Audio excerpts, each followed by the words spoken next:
Yeah. I mean, like in this Ofcom story, they spoke about market shares. And from the story, it says, when it comes to cloud hyperscalers, Ofcom is particularly concerned with Microsoft Azure and AWS because together they already have combined UK market shares, will be of the public cloud market, presumably, of 60 to 70%. I would have thought, I mean, generally AWS tends to be ahead of Azure, doesn't it? So if we say that they've got 70%, I would say that's probably like 40% AWS, 30% Azure, something like that. Yeah. And then the next closest competitor is the other one that we tend to group in the big three, which is Google Cloud, but they reckon they've only got 5 to 10%. So you would have thought, if my assumption's true, and it might not be, that AWS is generally the leader in all markets, you would have thought Microsoft and Google will be getting together going, let's put our back behind this silver thing.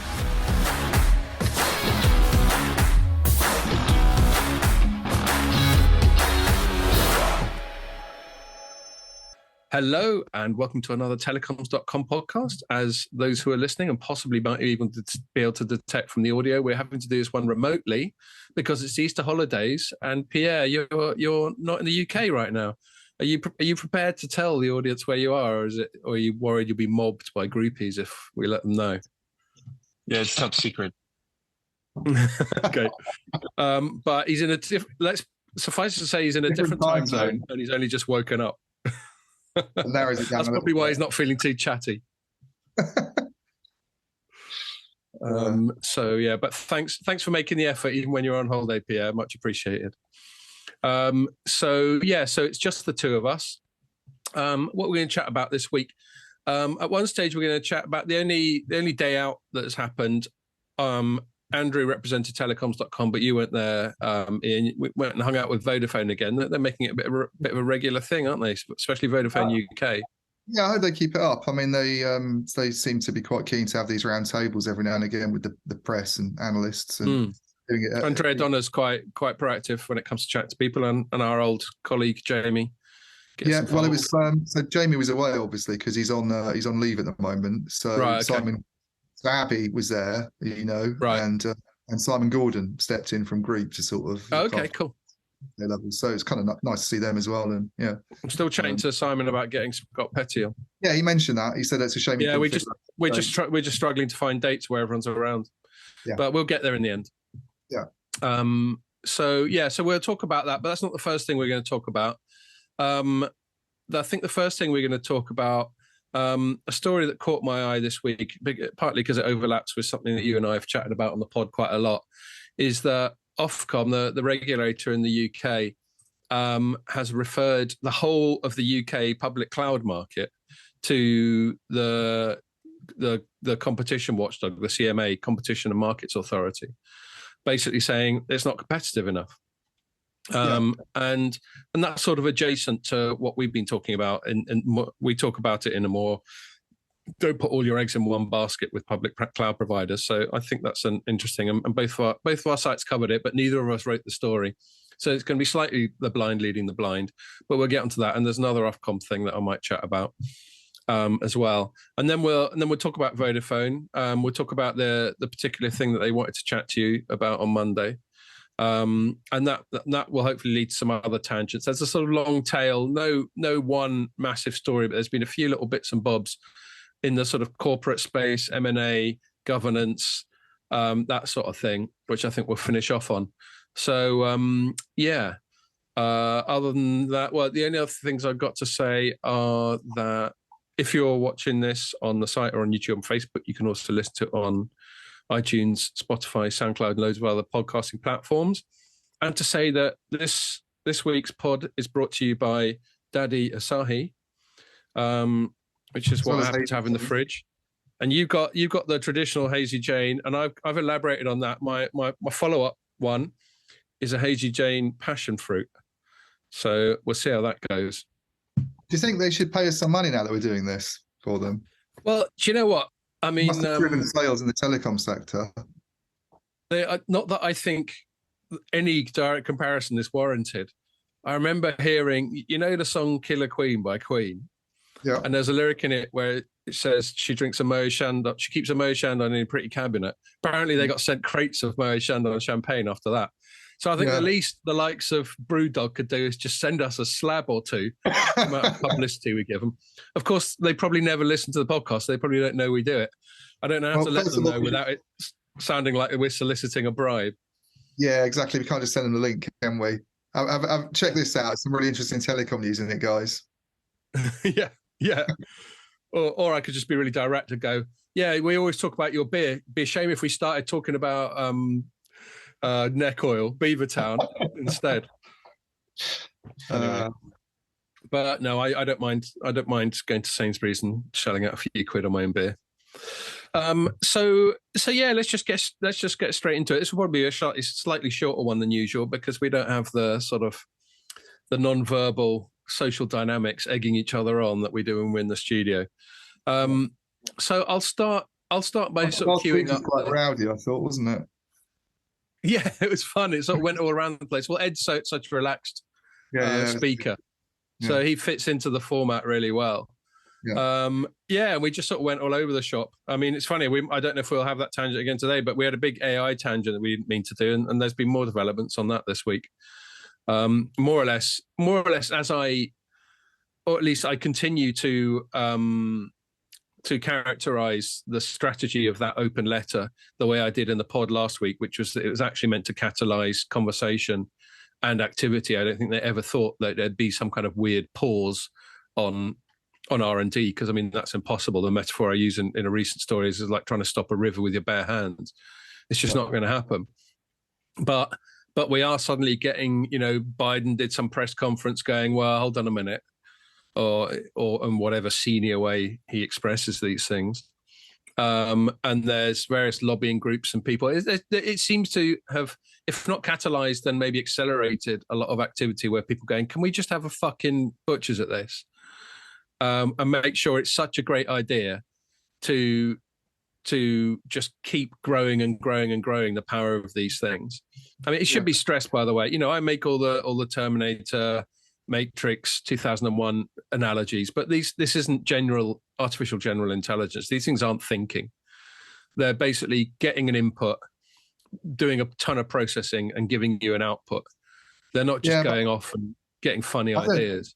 I don't think it needs to be at the general AI level for it to be worrying. I think it's capable of doing jobs that we would regard as cognitive jobs is enough for it, which have been the jobs that people have been forced to do because other things have been automated in previous generations. This is a trouble with the argument about automation that, it's always thrown up other things to do, which is true, it has, but that doesn't mean it will always continue to happen. If you squeeze people more and more into one narrow area and it starts to be things that you have to think about to do, these are sort of thinking jobs, like our jobs, for instance, are kind of exposed to this. It is. I mean, if they get more, self-serving. Yeah, me saying it's almost a bit self-serving. But, it is self-serving. But then, when you talk about worrying about loss of jobs, there's a philanthropic side, and then there's the can I pay my fucking bills side, and of course the latter is always going to be a higher priority.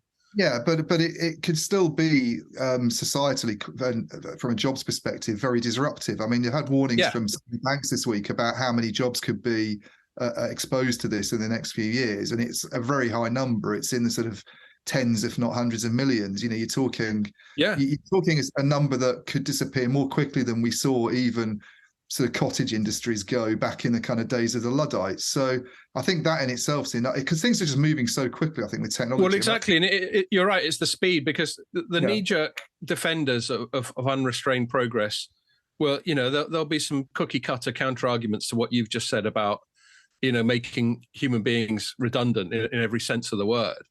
But, and obviously you can't suspend technological development in order to preserve jobs. But what you can do is have a proper plugged in public policy, politics, regulatory, even charity sector, whatever, have everyone involved in knowing what's going on and being able to prepare for it.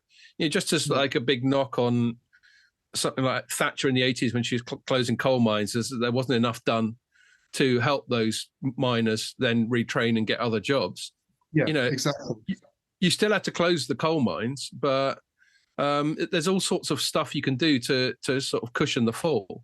Yeah, exactly. When something like this happens. And the fallout from that was quite clear. You had people protesting all the time, marching in the streets. I mean, you could even draw a link between that and the whole sort of poll tax shenanigans, I think, that went on as well, because I think there was so much upset and unhappiness about kind of a sort of, ramrod approach to it all that I mean, you could argue, just to extend the metaphor, that was the start of the sort of trend that we've seen sort of culminating recently of sort of ultra globalization. And the problem with ultra globalization is that it does, for example, even if you're not automating jobs, what you are is you're offshoring them to places where the cost of labor is much lower. Yeah. So as far as the domestic people are concerned, you might as well automate it, because you're taking the jobs away from them and putting them somewhere else, whether it's in the hands of ChatGPT or in the hands of an Indian or East Asian call center or factory or whatever. The effect on them is the same. So these are all, they need to be spoken about. I think that's the real thing, and I think that's what's happened, is that people are speaking about it. There's no easy solutions. AI is obviously not going to go away, but we need to have a chat about it, and everyone needs to be involved. And so that's that. But go on. One thing that worries me a bit as well is some of the arguments against it are less now. They seem to be less now about AI throws up jobs in other areas that we can't even imagine at the moment. Because for a long time I think we could imagine more people going into white collar jobs, as a result of sort of factory automation and things like that, and manual work, and coal mines closing and things. If there's education there, people can cognitive roles. The cliched phrase that's thrown out in the States is "learn to code." Yeah, right. Well, it's not everyone can be a coder anyway. That's no. We talked about that last week. That's the only job that's left. Then we're all screwed. And the other one is it's less about it'll throw up jobs in other areas and more. I noticed one thing. Andrew Orlovsky, who's like a columnist in the Telegraph, who I actually really like, but he's been coming at this argument. It just forces people to get better.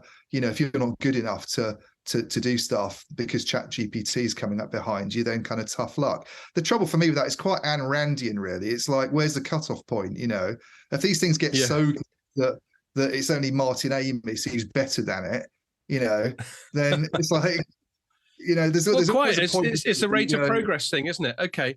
What's a realistic rate at which humans can get better at things? Because if the rate at which GPT models are getting better at things is far in excess of that, then Andrew Orlovsky's point's a bit shit, isn't it? Well, I know what he means. But I just think that's my doorbell ringing, which if you can hear that loud thing. Okay, well, don't worry. I'm sure my dog will chime in too. I'm just going to ignore it. But we always get the wrong doorbell rung, which is kind of irritating because we're I was trying to have a Teams meeting earlier on this week, and it coincided with a time when we had people over to clean the shit out of our gutters. So they were putting up ladders and generally being outside windows, and it was driving my dog absolutely batshit. Yeah. And so I just kept having to mute this conversation because he was just going mental outside the door. This is anyway. The other downside of doing it at home rather than in the studio is like cats walking past your computer and doorbells ringing. Yeah. In the street. But... Yeah, well, I shut my door, but you can't stop him barking at perceived threats. That's his self-appointed job. Yeah. Anyway, so having said let's crack onto it, I then took us on a tangent, but that's fine. There's a relevant tangent, so at least. Yeah, it was relevant, and it's interesting, and we're certainly going to keep chatting about this, and I find it fascinating. I mean, I'd say my biggest interest, while my day job is editor of Telecoms.com, which means I'm a telecoms and broader tech generalist, I'm naturally drawn towards where technology coincides with society, with human beings, with public policy, that sort of thing. The effect that technology has on real life, rather than viewing it in a vacuum as technology for its own sake. And so obviously AI is a massive component in that. And so maybe another one, it was not, to steer it back to the sort of opening segment on this public cloud thing. A lot of people, if I was to ask my wife, if you were to ask your wife, what do you think of the public cloud? They'd probably go, "What's that?" I mean, a lot of people still aren't even not sure what a cloud is. I mean, they understand, they heard the term bandied about, but what it actually is, they're not sure. But it does affect people, and I think it's really interesting that Ofcom. So this is a story. It was written by Nick Wood for us. The headline was Ofcom refers UK cloud market to competition watchdog. And just to say that you covered it, Anne Morris covered it for you. Her headline was UK raises alarm over AWS Microsoft cloud dominance. It's interesting. My freelancers use an apostrophe instead of and. I've got an issue. I would have said AWS and Microsoft cloud dominance, but lots of people put a comma, not apostrophe, instead. Interesting, in the weeds little style point. It's like a newspaper thing when they're trying to keep headlines shorter so you can fit everything into a... Yeah, exactly. And we're all in the habit of dropping little, conjunctions and prepositions, little linking words.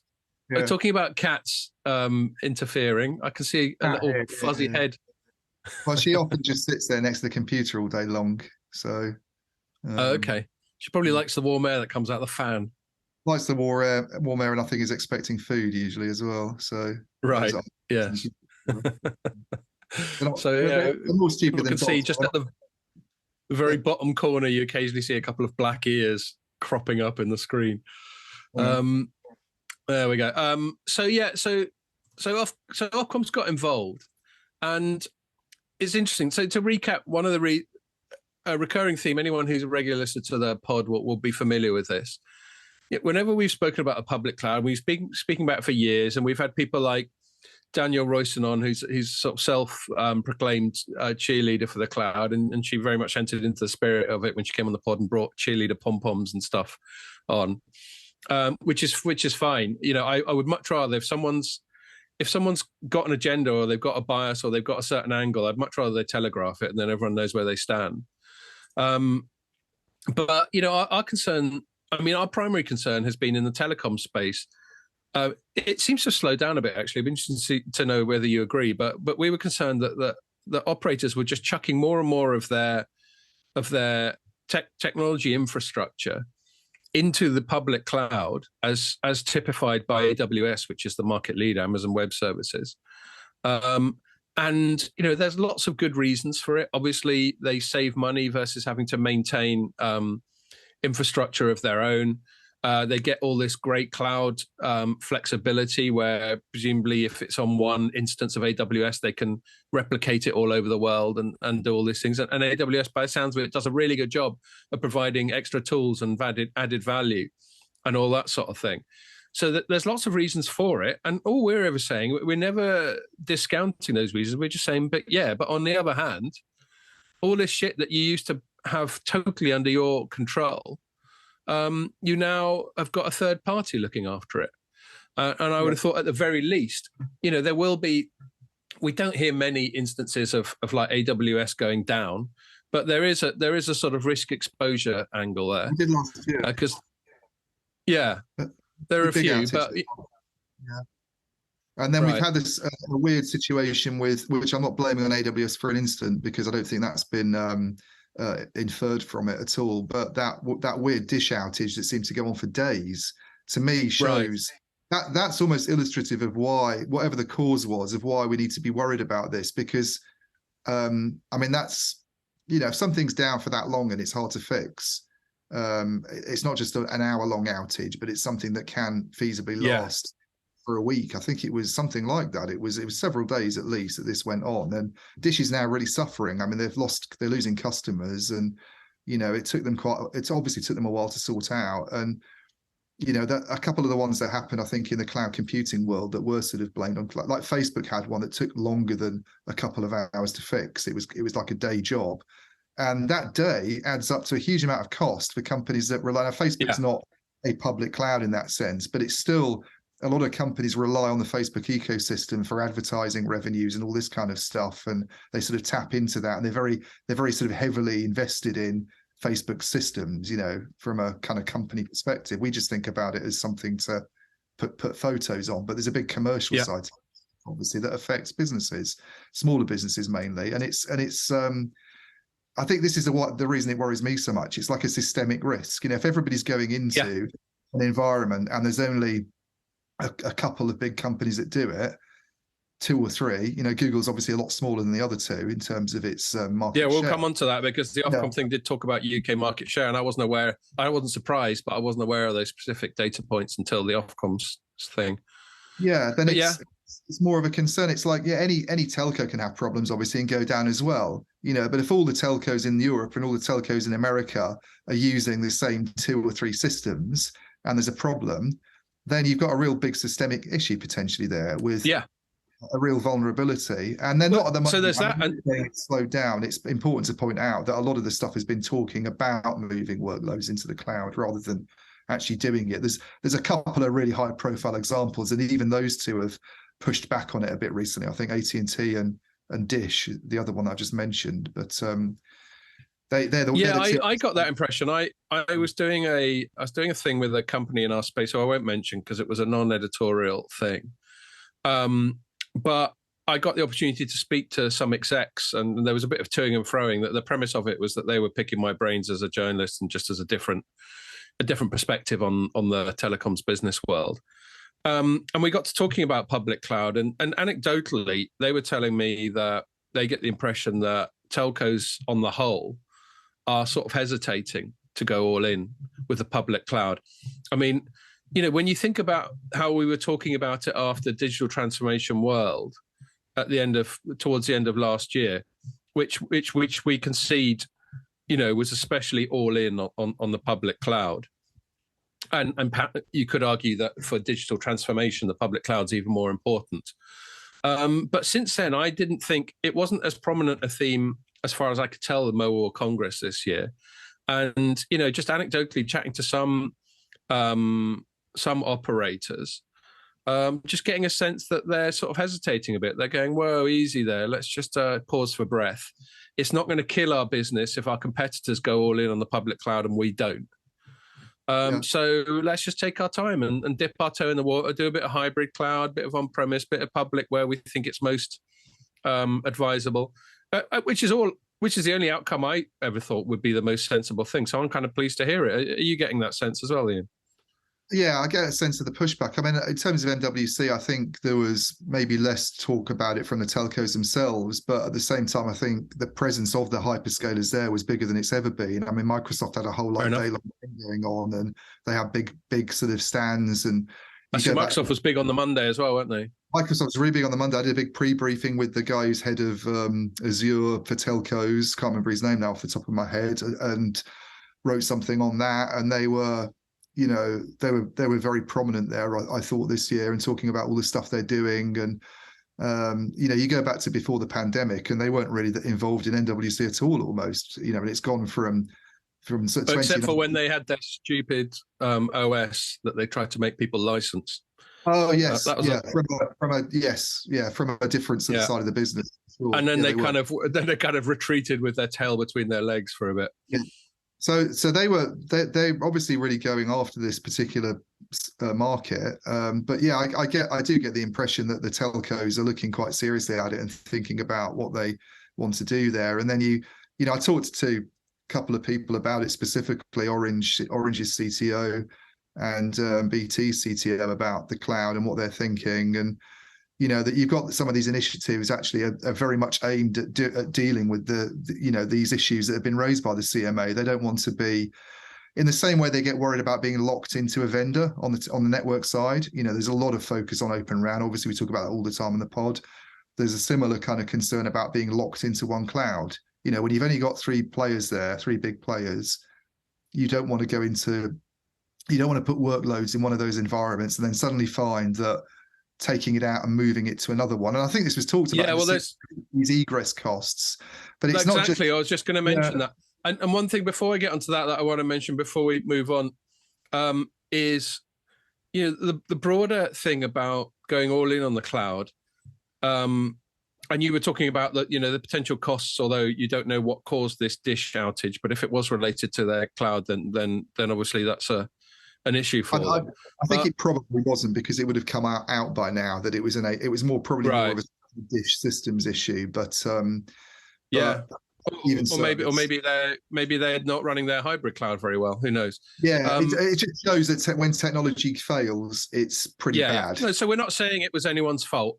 But the point I want to lead up to, which is relevant, which isn't pointing the finger at anyone, it's just the concept of redundancy. So we're talking about redundancy in terms of humans versus machines. There's a different definition of it, which basically means building in like insurance to your systems.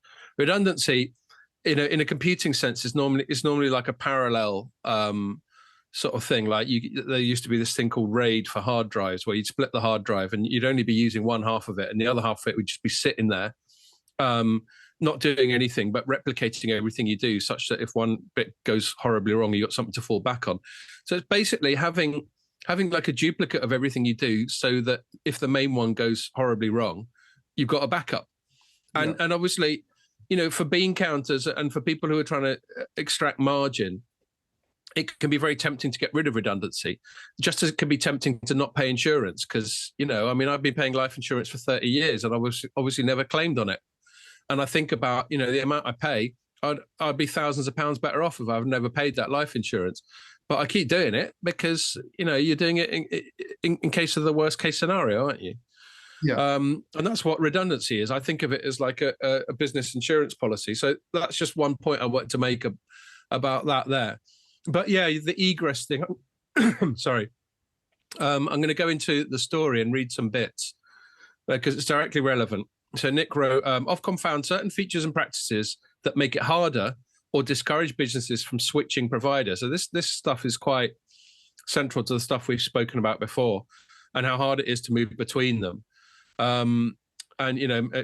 Mentioning Scott Petty at the start, he said that one thing that I went to and you went there and answered one of my questions where he said it's a pain in the arse to move between them. And, and the reason he will have used that kind of florid language is obviously something that causes him sort of professional pain. And so it says one of these practices is the egress fee. So egress sounds like some kind of water bird, doesn't it? I think egress basically means like leaving, I think. Which is charged to customers that want to transfer their data out of the cloud. Ofcom found that hyperscalers' egress fees are significantly higher than smaller cloud providers, and that these costs can prevent businesses from switching or using multiple suppliers. Now, that to me is a classic example as a sort of thing that you do need regulation for. If they're abusing their dominant market position, this is just like, do you remember years ago, Intel got punished by the EU for making it too difficult for its customers to switch to AMD. Do you remember? This was like five or 10 years ago. This seems analogous to that. If they're setting up as part of their business practice active obstructions to people moving away, then that's anti-competitive and it should be of interest to competition authorities, I think. Do you agree? Yeah, totally. I mean, that was news to me, actually, that egress fee stuff, because that's like a commercial barrier to moving systems from one cloud to another. Because the thing I've always talked to people like Scott Petty about in the past, and I think probably what he was referring to when you spoke to him and he said it's a pain in the arse, is the technical side of it. That you moving from one to the other. Moving from one to another is very, very, very hard to do because you sort of get locked into their systems and you start taking advantage of some of the special features and the secret sauce they provide, and things have to be done. But then on top of that. Yeah. So this all this cloud agnosticism stuff, it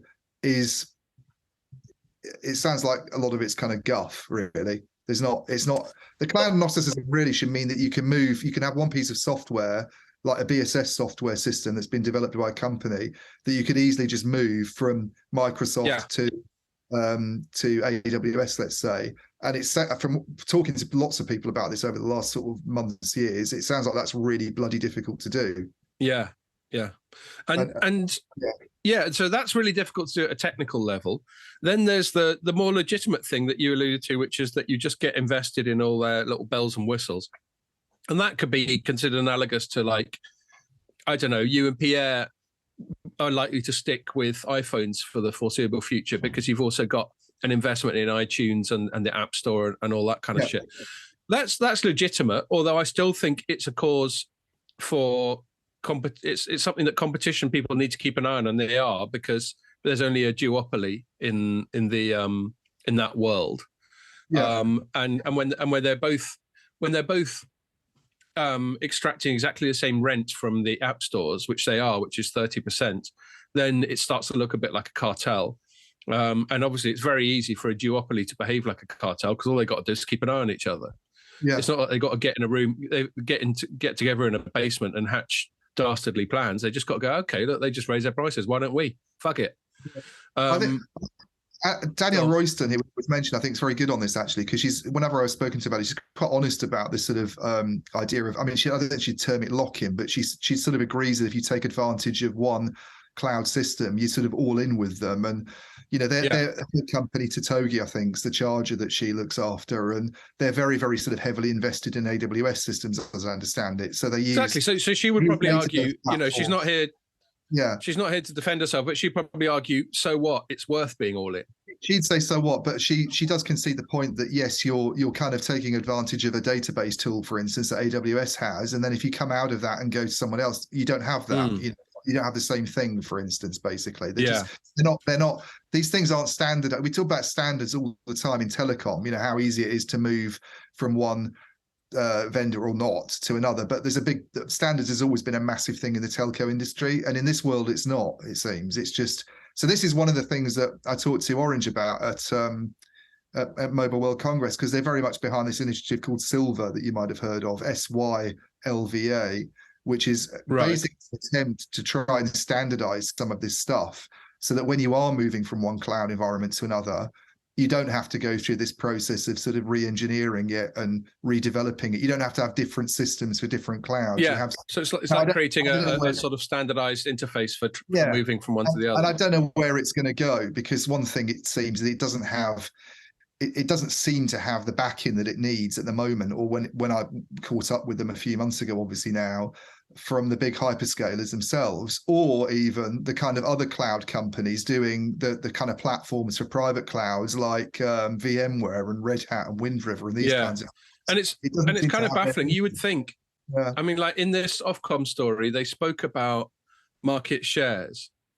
And from the story, it says, when it comes to cloud hyperscalers, Ofcom is particularly concerned with Microsoft Azure and AWS, because together they already have combined UK market share. This will be off the public cloud market, presumably, of 60 to 70%.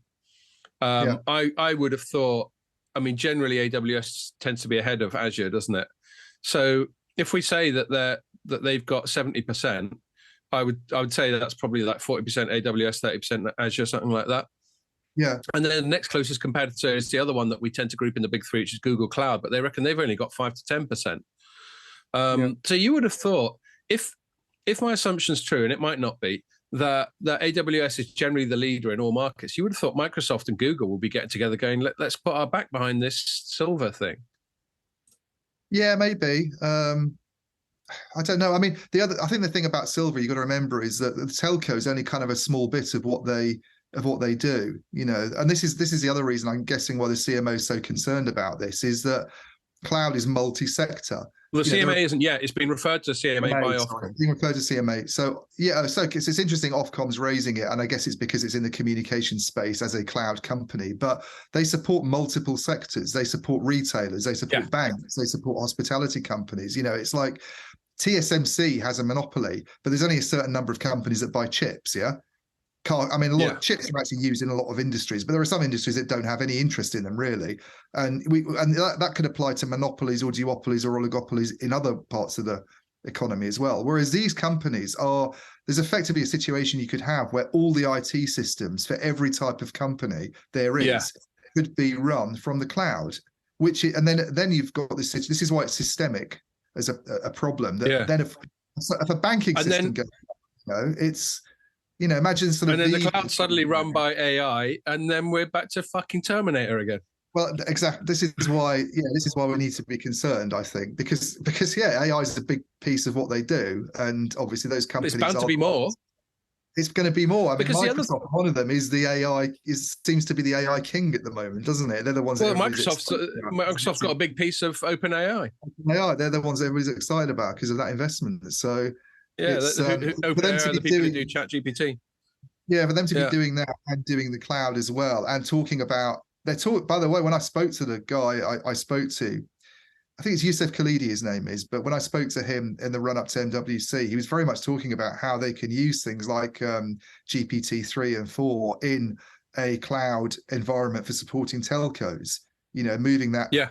Then you've got this situation where it's not only the companies putting their systems in the public cloud and relying on them, they're also then becoming reliant on AI systems developed by or part developed by Microsoft. Yeah, do you know what I mean? It's quite scary what could go wrong. I think it needs to be thought about. When you consider we're like several decades after the first moral panic over the size and dominance of Microsoft, they could just go and do it all over again. Bless them. Yeah. But there'll be like three of them. We can see, people talk about FANG and all that sort of thing, but really, I think Facebook's less relevant now. Netflix has got a single purpose. So it's really, and Apple is primarily sort of consumer devices.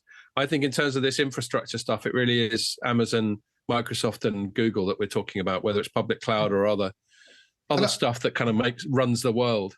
I think the reason why it's good that we keep talking about this and need to keep talking about it is you look at what's going on with the banks at the moment, 10 sort of 15 years after the financial crisis, we've now got another situation where a few banks start to totter and all of a sudden there's this kind of domino effect and everybody's concerned about. So, the people in the banking industry, this has come upon me quite, I was surprised when the big sort of Silicon Valley one went under. It was something I hadn't really clocked, that there could be a potential problem in raising interest rates and the sort of knock-on effect of doing that for companies that have gone and bought sort of heavily invested in bonds, what that could do. So people in the industry, they don't look at these things. They just ignore them. You get these people like who are in the public cloud market or people who want to take advantage of it. They're not the first people to think about this stuff. It's left to the journalists and the analysts and and then hopefully the regulators, partly by reading stuff that gets written by people like us, and and you also get this. You also get this sense of what I think of as like musical chairs, and this happens in any kind of speculative bubble. I thought it was particularly conspicuous in the dot-com bubble of like the turn of the millennium, where everyone knew it was a bubble, everyone knew it was bollocks, but as long as the indices keep going up, then people are going to keep buying it because it's a great big, I call it musical chairs because, as long as you're sat on a chair when the music stops, then you're happy. You're right. and it's, or you could call it a game of chicken. Everyone's just saying, how long can I hold on for this? Because when it does peak and fall off, everyone's fucked. But if I can call the peak perfectly, then I'm laughing. Yeah. And you do get that impression. And like with this mini banking crisis we've had now, you're completely right. My understanding is that you're completely right that that the Silicon Valley Bank failed to take into account the effect, the inflationary, the likely raising of interest rates that would follow from the inflationary stuff, which was also a very predictable consequence of the amount of money being chucked into the system during the lockdown to pay people for doing fuck all. Except us, we still worked. We didn't get paid for doing fuck all, did we? That's why how come I got this microphone? It was because of the lockdown. But what was interesting, what the reason you went off on that tangent, I think, was talking about the contagion. Silicon Valley Bank goes down, then a week later, Credit Suisse goes down. Then a week later, some German bank has to get bought up by another German bank because they're fucked. And it comes a bit back to my redundancy thing. It's just this house of cards. There's no redundancy. And there was supposed to be, after the financial crisis of 2008, there was supposed to be all these rules that say you've got to have tons of cash stashed so that you don't have a liquidity crisis. Well, what happened to that? I know. It's almost like, I don't know who to blame for it in a way, because like you say, it was a problem that could have been anticipated by Silicon Valley. Certainly, the situation that was coming and the position they were in. You've got to sort of say management wasn't very good, but the regulators, the bank regulators, short-termism is normally the reason. They seem to be sort of. It's like you fix one problem and then something else pops up that, we hadn't quite thought of that either. If we do this, then this can happen. Yeah, there is that whack-a-mole thing, but there's also the fact that regulators get chipped away at. So I can't remember the details of it, but I listen to a lot of podcasts, so they all sort of blend into one after a while for me. But, I gather that some of those rules that were put in place after 2008 got chipped away in the intervening 15 years because people with vested interests they didn't want to have to stash all that money. They wanted to go and speculate with it instead. And so I think I think Trump gave them a few passes. And so this is a problem. You'll get these after a crisis. You'll get this wave of political posturing and regulatory reaction, but then that gets chipped away, and you just get this rinse and repeat. That gets chipped away until there's no redundancy and everyone's overexposed. And then you get another calamity, and then you get a bunch more measures put away, and then they get chipped away, and so on and so on and so on. I think that's sort of more or less how it works.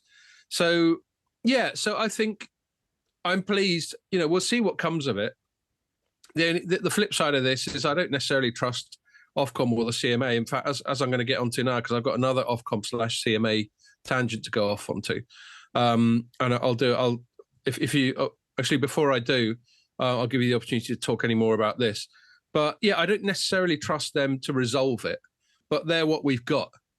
Without governments and regulators, all we've got is the unfettered free market. And and as I said, to the point of cliche on this podcast, I'm instinctively a laissez-faire, small government, light touch kind of bloke. But I always understand that you need to have regulation, because without regulation, without non-commercial intervention in markets, they will always gravitate towards monopolies, which ends up with the consumer getting fucked. So of course you need regulation. I mean, my only signing off comment on it would be similar. I don't see how they can resolve it easily, other than saying, because efforts to produce rivals to those companies have clearly not worked. Otherwise, we wouldn't be in a situation where the regulator was. And the barriers to entry are pretty high as well. Barriers to entry are high, and it's like the TSMC issue in Taiwan. There's possibly even more so, though. I think you could, with substantial government funding and enough sort of muscle behind it, probably set up a foundry and start doing stuff. And it might take you years to acquire it. I think the cloud thing just seems to be almost impossible for somebody to just kind of come to and set up from scratch, in a way, because of the particular software expertise that's kind of needed, and the global reach these companies already have managed and the server real estate as well. Real estate, yeah. But the problem for me then is, it's like, what's the remedy? Is it just to say you can't take advantage of the cloud? Whether you're in a situation where you're missing out on those advantages.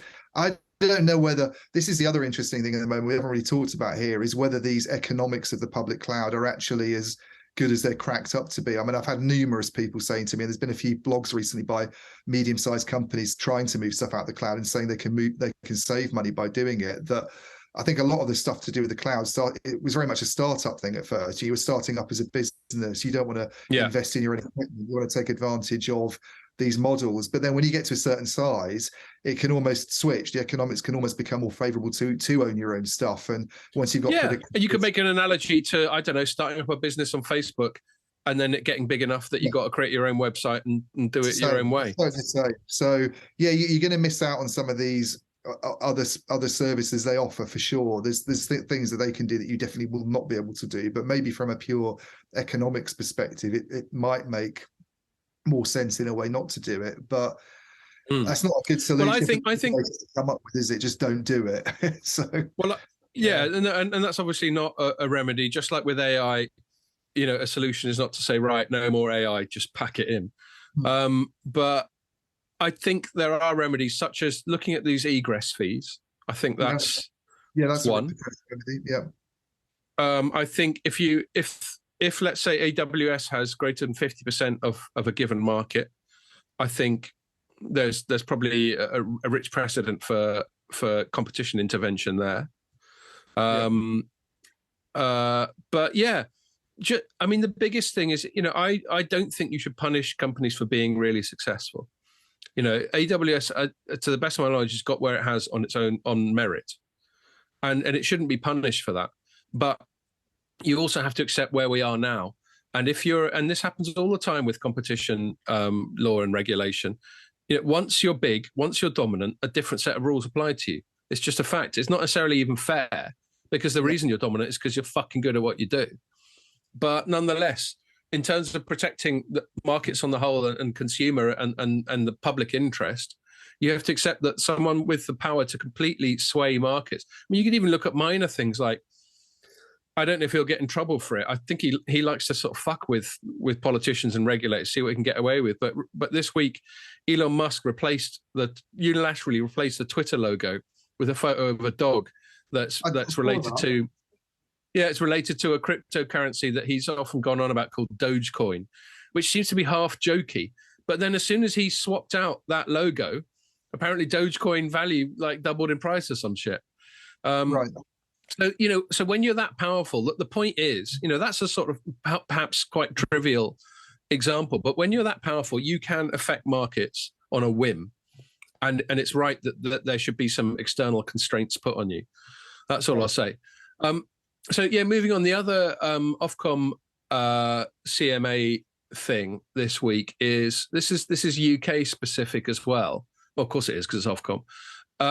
There was they came up, Ofcom a year and a half ago came up with this thing that they called, what did they call it? Shit, I've lost the name. Anyway, it's sort of simpler switching. But this is specifically within fixed line, within broadband provider. Oh, one touch switch. There we are. It's basically what we've already got on mobile. So we're, you and I are both old enough to remember back in the days where if you wanted to leave a contract, you'd have to let your existing supplier know you want to leave, and then they put you on some specialist, tenacious bastard who'd alternately plead with you and threaten you and put up obstacles and say, well, we're going to have to, and then they charge you a fee and just basically make it incredibly painful for you to leave. And it's quite right that we've stopped that happening, because that's obviously anti-competitive. You want a fluid market where the individual, the consumer of the product or service, is free to shop around. And they're trying to do that with fixed line. And so they had this one-touch switching, which they announced a year and a half ago. And the deadline for it was the start of this month. So we're recording this on the 6th of April. Start of this week was the 3rd. And none of them had done anything. They'd just been absolutely stony silence from them. And so Ofcom came out with this thing going, well, it's not fucking good enough. It would be great if they said that, wouldn't it? Their director for Telecoms Consumer Protection is called Cristina Luna Esteban, or Esteban. No, I think it's Esteban. I presume she's Spanish or Latin American. Her quote was, industry has had plenty of warning, plenty of time and plenty of support to get this done. It's extremely disappointing and frustrating, and providers have let their customers down. We take compliance with our rules very seriously. Oh yeah, don't mess with Christina. And have launched enforcement action to make sure companies get this up and running as quickly as possible. And then they said what the enforcement action is. And I'll just read this out. These are the 3 things that they're going to do as an enforcement action. They're going to, 1, closely monitor the progress of providers. 2, ensure that all developments required for implementation continue at pace. Well, what do you mean continue at pace? And 3, make sure the OTS process, which stands for one touch switch, is delivered as quickly as possible to the standard agreed with industry. So all of those enforcement actions seem to be what they should have been doing in the last 18 months, unless I'm missing something. Yeah. Is that how it comes over to you? Yeah. Well, it's what they've been doing, just sort of dragging their heels and not bothering. Yeah. Basically. And now they say, right, now we're really going to keep an eye on them. So that just comes over as very limp regulation. They come out with this thing. Well, there needs to be consequences. Again, I'm slightly conflicted because I'd rather not have organisations like Ofcom poke their nose in too much. But then I will say we do need regulators, and they do need to have teeth. So if they're going to make an announcement, then they need to follow through. And those sort of enforcement actions seem very limp to me. Yeah, I go on. I still have a bit of an issue with how difficult it is to change providers in telecom anyway, to be honest. I know it's become easier, and it's thanks to the efforts of regulators that it has become a bit easier. With things like mobile number portability, which didn't used to be around. You give up your contract and you change numbers. Well, nobody wants to do that.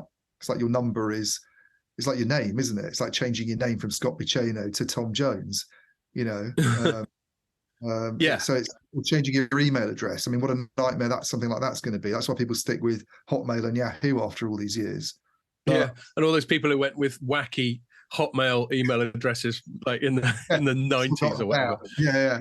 So you definitely want things like that being done by the regulator, and we should sort of thank them for things like that, I guess. But I still think it's actually too difficult sometimes to change. This is a problem with signing into. I get why it happens. I get the 2-year contract thing. We're paying off phones usually when we sign up to those 2 years. But how is it? You're on a SIM-only thing, aren't you, at the moment? Can you just get out of that anytime you want, or is it? It's just a rolling contract. Right. Although I did, as I've spoken about on the pod previously, I did improve my SIM-only deal and just got a better deal for the same money. And that's just a reminder of how you should always check these things. But there's the only time you're roped into a contract, I think, is if you basically got financing on a handset. You think about how simple it is with and this is I guess one of the reasons why these companies fear eSIMs so much, which is a topic that I find quite interesting. Actually, my colleague Teresa Krasheva wrote a pretty good piece on the site about this recently. That a smartphone could then essentially just become a kind of shop window for different telcos. You could sit in a pub, totally. Go, right, I'm going to switch to 3 and do it in the same way that you go, I don't want Netflix this month, I want Disney. And it's literally like that. It's so easy to switch and stop it. Yeah, and it should be. Although serendipitously, it's only because I had to get a new physical SIM that I went into the shop and got these improved deals. So there's a flip side. But no, you shouldn't have to go into a shop. It already seems anachronistic to have to go into a shop, almost for anything, when you consider you can do your Sainsbury's shop and just get it delivered by someone. To actually be compelled to go into a retail shop does feel a bit weird. And that's only something that's happened in the last decade or two. But yeah, I just think that's a bit lame. I think Ofcom should have some more teeth there. And in the same story, I conflated it with another thing that I'd been reading about. I said, in other toothless UK regulator news was my segue, where the CMA that we've been referring to earlier had been looking into the dominance of the Apple-Google duopoly on smartphones, especially how not so much the App Store thing, which is another case, but this was looking at their dominance of the sort of browser side of thing, and how that's a bit more like how it was for Microsoft and Internet Explorer in the 80s, how if they're able to control the browser, they're able to control a lot of the rest of the user sort of interaction. And anyway, and they came up with this thing, and I won't get into the minutiae, but long and short of it is Apple's defense in this was that they basically didn't file a given objection or whatever in the right time. So the whole thing's got to get thrown out. And another organization called the Competition Appeal Tribunal sided with Apple on that. So basically this whole totally legitimate thing of, does Apple's power over its ecosystem warrant a competition probe has been thrown out because the CMA didn't get his shit together quickly enough, which is which saddens me. So in one sense, I think that there shouldn't be some arbitrary statute of limitation on these things. But on the other sense, if that was there and it was known by the CMA and the CMA just couldn't get its shit together, then it's fucked up, hasn't it? Yeah, wasn't it the CMA that, or did I imagine this, that weighed in recently in the last couple of weeks on the whole Broadcom VMware merger as well, which is obviously a mega deal. That's they want to have another look at that. Yeah, well, I remember I kind of felt slightly pleased with myself because I had drawn attention to that when I think I first wrote about it, that you could have a situation where Broadcom's that makes it hard for you to use VMware's software with anything but its own chip technology, or makes it harder. And I think that was the objection that was raised, essentially, that it becomes harder to sort of. I mean, this is really right in this wheelhouse of what we kind of write about a lot in telecom. This sort of hardware and software separation, and if it becomes more difficult because of a merger, then you don't necessarily want that merger going through. But yeah, I mean, we have a go. Definitely, or at the very least, there needs to be remedies put in at the start to ensure that they can't abuse that position.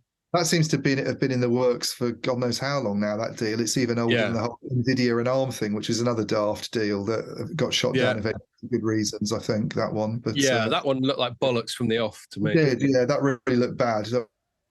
Whereas this one looked dubious, but yeah, let's see how it goes. Cool. All right. Well, let's move it on then. I'll throw the ball to you, as you went and hung out with Vodafone at the start of this week, and I didn't. So, what did they drag you down to their Vodafone towers in Paddington for this time? So they're having these. Hopefully, it lasts. So they're having. Maybe this will be the last one for about 5 years or something now that I've said this. But they seem to have these regular catch-ups with reporters and analysts at the offices, and it's good. It's nice that they're kind of doing that. I think that kind of outreach is exactly what you want in the trade sector, especially if you've got someone senior on the food chain, like Andrew O'Donnell, who was the guy who's done both of the recent ones that Vodafone UK's done. So I think we both went there a few weeks ago, and he talked very much about 5G standalone, and basically that it's a bit of a bugger to get to it, but they're doing their best.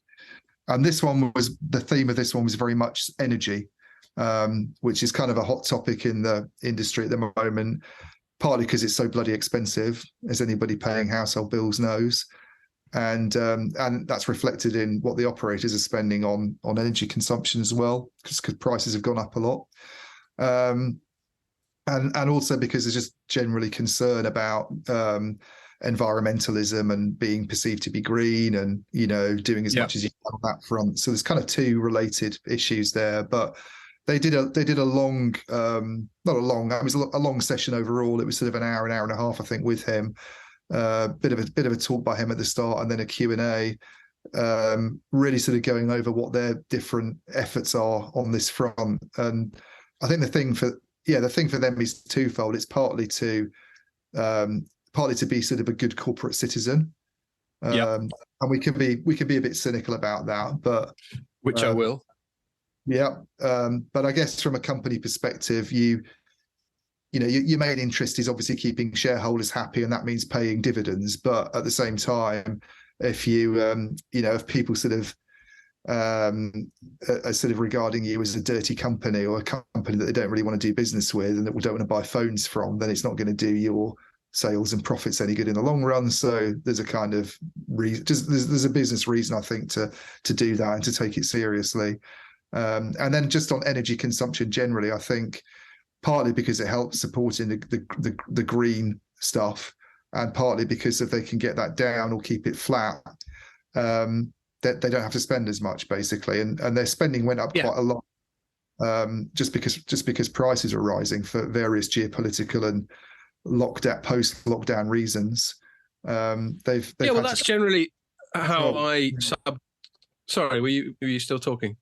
Oh, I was just going to say, I mean, that was the broad theme. I mean, it's kind of interesting how what they're doing to realise that. And I think the big sort of takeaway, which I find interesting, is that this is evident in their annual report as well, but he was talking about it more on a Vodafone UK basis, is that energy consumption has been relatively flat over the last few years, over a period when I think he was saying since 2019, they've seen a 300% increase in data traffic on the networks. Interesting. Mobile, and yet so the cost per gigabyte, or however they measure it, has gone down a lot. Exactly. Yeah, that's the basic takeaway. And they came out with this phrase. Is that because of 5G? Yeah, I mean, you ask him the reasons for that. I mean, they came out with this phrase about decoupling traffic growth from energy consumption. So essentially, what you mean is that I guess the ideal is that even if traffic growth is going up a hell of a lot, it's not having any impact on your energy consumption. That's the kind of goal. And the way they're trying to do that, I mean, I know there are people in the industry who would say that most of the spending on the network, certainly in terms of rollout, and when you're investing in equipment and you're buying things that do consume energy, most of that is actually to do with geographical build out, is to do with coverage rather than capacity. So there's maybe a stronger link in terms of the actual coverage expansion. But on the capacity side, there's clearly a link. You use all the spectrum you've got, and you use up server resources. You're going to have to go and buy more equipment at some point, and you're plugging that in, and you're using more energy. So there's a correlation. But he came out. His point was that like you just said, the 5G and 4G as well are a lot more energy efficient than older technologies. And I've never heard someone come out with figures before. So he said, so if you imagine 1 terabyte of data, using 1 terabyte of data on a 4G network is 35% of the energy as using 1 terabyte of data on a 3G network. Right. And on a 5G network, it's 7% as much as on a 3G network. Wow.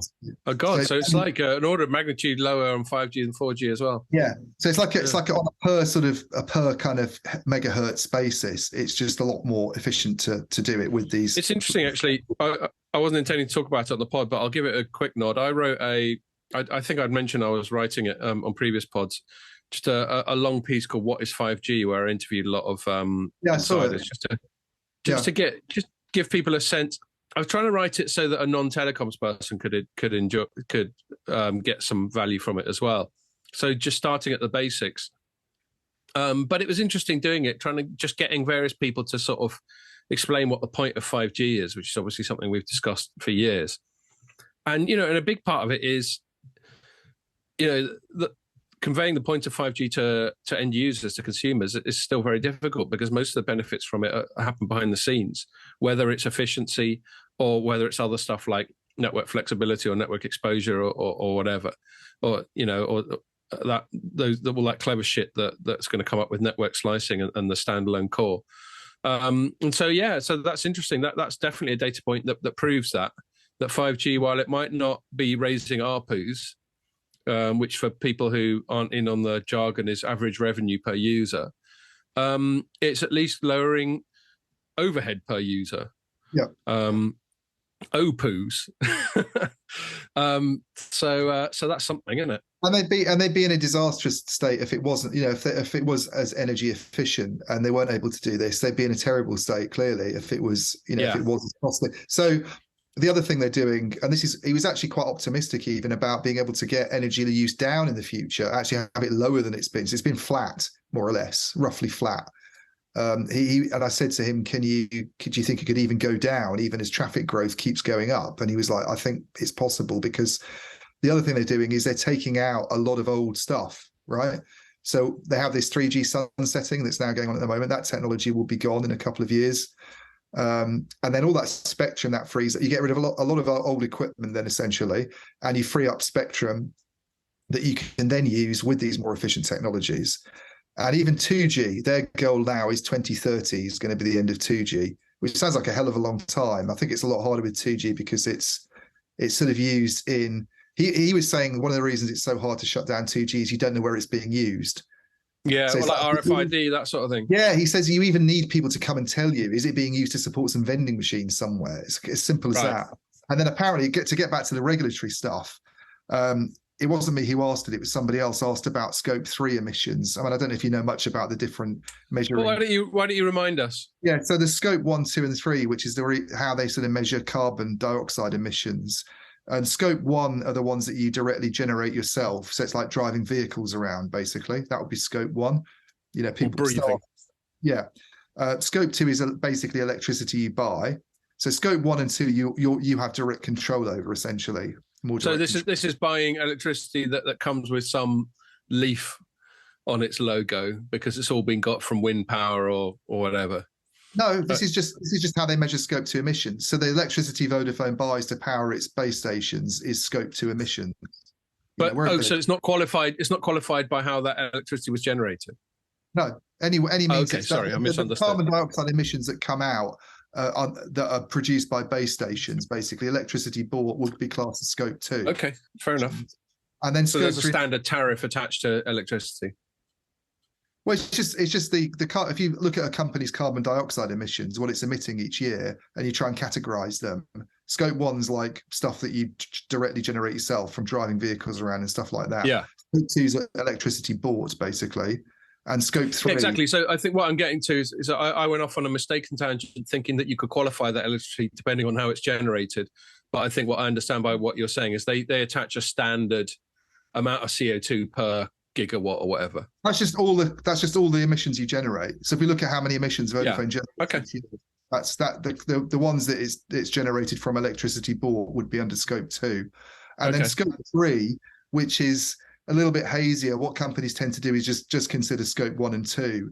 But then they'll report what Scope 3 is as well. And it sounds like it's an incredibly hard thing to quantify, but Scope 3 is supposed to take into account the whole supply chain. So stuff that your suppliers and your customers do even as well. So smartphones sold to us. So there's almost an infinite level of sort of domino effect that you could have with that. Big. So it's like, if you look at how it's reported, Scope 3 is always like 70 or 80% of the total. It's massive. And they don't really have as much control over it because you can't, they can't say to you, you're generating this much carbon emissions, make some effort to get solar panels in and use renewables more. They can't do that. Well, you can say that, but good luck with that. But they can't they're not going to cut you off for doing that, whereas they can switch their own electricity supplies to renewables. They can make some steps to try and do things like that, so they have more control over it, essentially. But I think I'm going to slightly push back on what you just said about Scope 3 there, because I think in a sort of WEF kind of puppeteering way, I think that the purpose that Scope 3 serves is for the whole of business to have this web of mutual peer pressure where everyone's going, and I'll get onto my jadedness about ESG in a sec. But where everyone's going, well, we're choosing between suppliers, and one of the variables that are going to decide who we go with is their green credentials. And that's what he said. So the question he got asked was, what can you do to get down? Because they've made some progress on Scope 1 and 2. But and that's their target. I think Vodafone's group target, I think, is to sort of be net zero. We can come onto that later, but by 2030 for Scope 1 and 2. Scope 3, it's a lot hazier, it's a lot harder to achieve. So that's kept out of that particular commitment. But he was asked, what can you do on the Scope 3 front, where it is less under your control? And Andrea was saying, you basically have to put things into contracts about, when people are putting out RFPs, that there has to be accountability. People have to commit to doing something themselves. But he also said, to bring the regulators back into it, regulators could make it easier for the companies by allowing them to switch things off easier. So one of the problems they have with off these technologies like 3G and 2G is there's one old grandmother in Scotland still using 2G phones. Yeah, well, we spoke to Vodafone about that a couple of years ago, didn't we? Yeah, and I'm kind of sympathetic towards them. I think BT said similar things about on the fixed line front, that they have these exchanges in place in rural parts of the country, perhaps supporting very, very old technologies, and there might be just a few people on it, but they can't get rid of that bit of equipment until all those people have either died. Because then the local press will get hold of it, and they'll have a photo of some granny staring listlessly at her phone. Yeah, it's the headline Telegraph, or probably Guardian, actually, headline Guardian story about how they've cut somebody off because she didn't take advantage of fibre. Heartless Tory bastards. Yeah, so I think, and Andrew was saying, we need to protect vulnerable customers, obviously, and you need to take all that into account. But at some point, there needs to be a recognition on the part of the regulators that they need to help us. They need to, if they want these targets to be met, if they're serious about those targets, then the idea of the greater good, let's let us shut these down. So that's where I really subdivide all this tree hugging stuff. There's the practical stuff where obviously it's in the interest of Vodafone and any company that relies on energy to a significant extent. And obviously there'll be some companies that are entirely service companies where energy is less of a thing, especially with people generally working from home now. I know Informa still maintains the office where we normally shoot the podcast, but most days it's not paying for my electricity, is it? I'm paying for it myself. Well, I would have thought, and that's fine. I would have thought companies like, it's a bit harder with operators, because I think there was a figure about how much the network's responsible for a network operator's overall energy consumption, or even carbon emissions, and it's really high. It's most of it. It's by far most of it. It's a high percentage. Exactly. So we accept that telecoms it's just an energy intensive business. So obviously it's in their business interests to be as energy efficient as possible, and no one can fault that.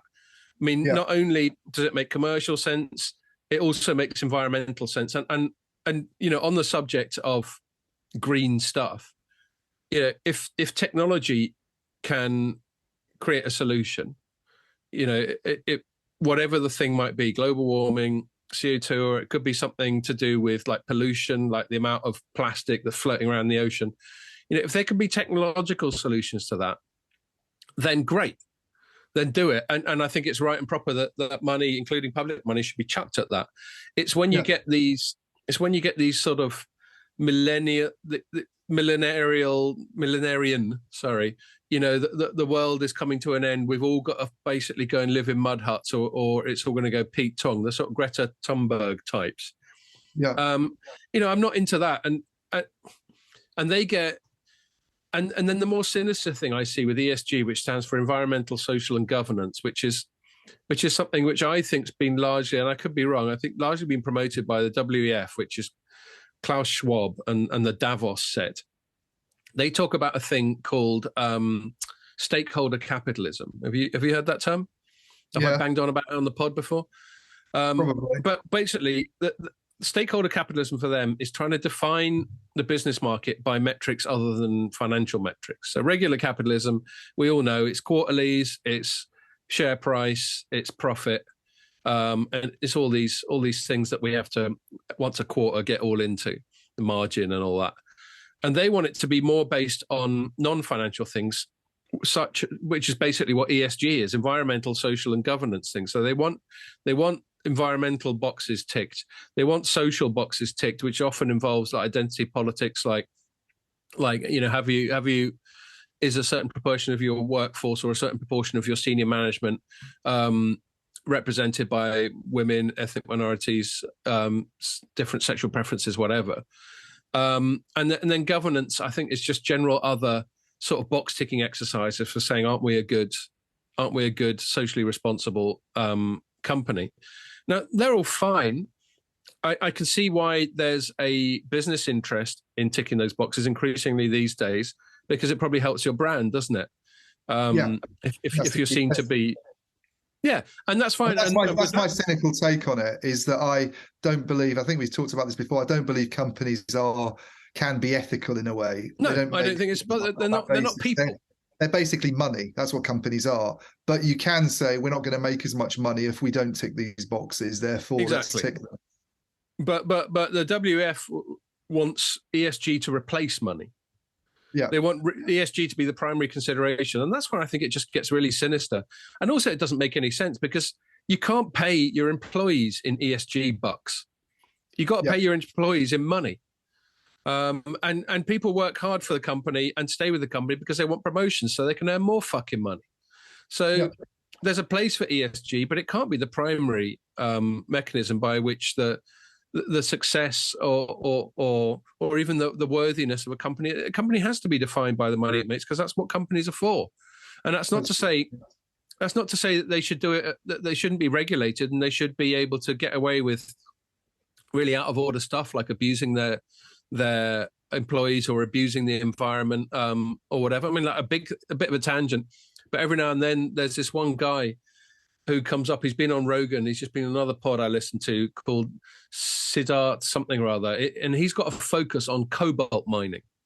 And cobalt mining, so cobalt's one of those sort of bits of the periodic table that you never really hear about, but it's an intrinsic part of like batteries or circuit boards or the components that go into our phones. Yeah, let's pick that as an example. Although I think battery's a big one actually, because on a recent pod I heard them talking about, and they looked into it, and cobalt. And here's another thing actually. This is relevant to this.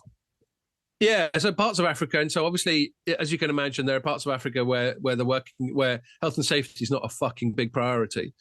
Yeah. And a really big reason why you need cobalt and certain other rare earth elements, which interestingly in a geopolitical way are often found in China predominantly.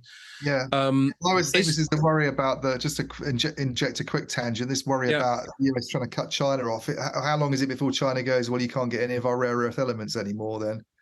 Well, exactly. And cobalt, I think there's a fair bit of it knocking around in Congo or whatever. Yeah. But it's used a hell of a lot for these batteries, along with lithium, which is the element we more normally associate with batteries.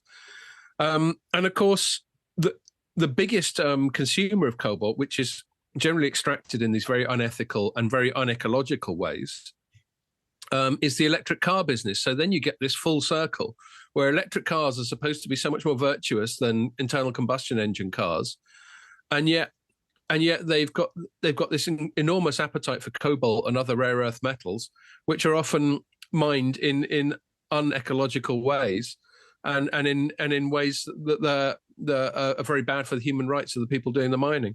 So anyway, that's my little sort of tangent about ESG. In fact, I think that what might feed into that before we move on to any other stuff, you wrote another story about the sort of eco stuff from another telco, didn't you, this week? Yeah, I mean, that kind of ties in with this a little bit. Deutsche Telekom had its annual shareholder meeting, I think, and one of the things they were going on about was basically being the majority owner of T-Mobile US now, but another one was sustainability. Yeah. I mean, like all good Germans, they like to show that they're good corporate citizens these days, you know, lots of environmental and socially responsible stuff. So they sort of. I don't know if Klaus Schwab is German, but he comes over as pretty German. Yeah. So Timotej, Swiss. who's the CEO of DT and has been for years now, was sort of banging the drum for how much progress they've made on cutting carbon emissions at the company. And I find this is one area where I am cynical about how you measure this stuff, how you measure, we talk about those scope 1, 2, 3 emissions. Well, let's keep scope 3 out of it for the moment, because there's not a lot they can do about that. And that's one of the reasons actually why it shows that if they account for 70 or 80% of it, as they do according to some of these companies, then you're sort of thinking how futile is some of this anyway.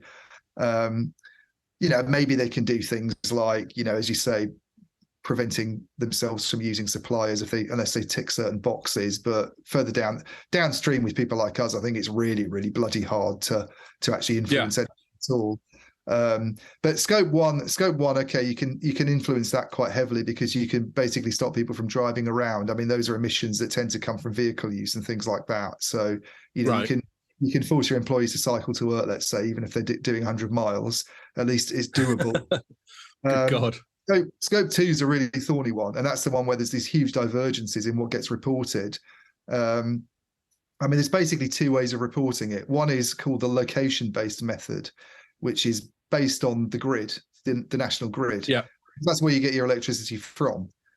The other way is the market-based method, which is based on you essentially going out and buying either purchase power agreements or virtual purchase power agreements, or worse still, renewable energy contracts, where you essentially just negotiate with a renewables company a commitment to buy a certain amount of electricity from them, that's based on renewables. But those renewables get sold into the grid, essentially.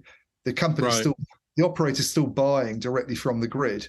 It's not like it's going out and building wind turbines. So it's like carbon offsets, carbon credits, that sort of thing. The renewable energy contracts, the really dodgy bit of it, because those have been widely condemned as just being like carbon offsets, and it's like a paper way of showing that you're reducing emissions, even while you carry on buying from a very dirty grid, basically.